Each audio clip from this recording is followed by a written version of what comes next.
Écoutez, le thème choisi est donc le progrès.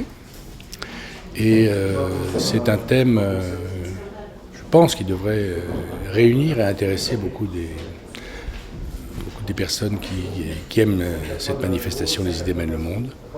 Parce que s'il y a une idée qui a mené le monde pendant des siècles, c'est que le progrès, c'était quelque chose de formidable, dont on ne discutait même pas tellement c'était évident. Et une idée à laquelle tout le monde croyait, qu'on soit riche, pauvre, jeune, ancien, habitant l'Europe, habitant l'Amérique, l'Afrique, etc. Tout le monde, tous les terriens étaient d'accord pour penser que le progrès, c'était quelque chose qui était inévitable, formidable, promis à tout le monde, à des niveaux un peu différents. Voilà. C'était donc quelque chose qui réunissait finalement l'humanité et qui n'était contesté par personne, quasiment. Et voilà quand... Je pense que le changement a commencé à Hiroshima et Nagasaki, lorsque les bombes atomiques ont tué des dizaines de milliers de gens. On s'est dit, et alors l'atome, ce formidable progrès technique et humain, s'il détruit la Terre, qu'est-ce qui se passe? Et donc il y a eu le commencement d'une remise en cause. Et depuis des décennies, donc depuis cette période-là, je pense, le sujet est contesté. Des gens contestent qu'il y ait eu progrès. Des gens contestent le progrès tel qu'il se déroule.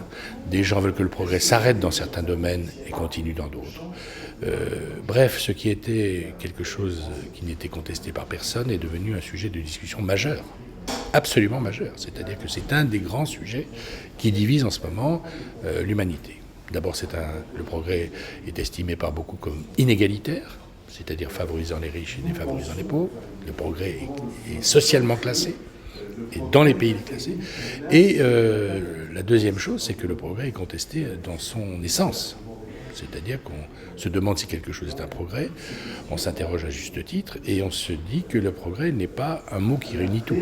C'est-à-dire qu'on doit le diviser, progrès dans tel domaine ou dans tel domaine, en vérifiant que chaque avancée ne nuise pas à quelque chose d'autre en même temps.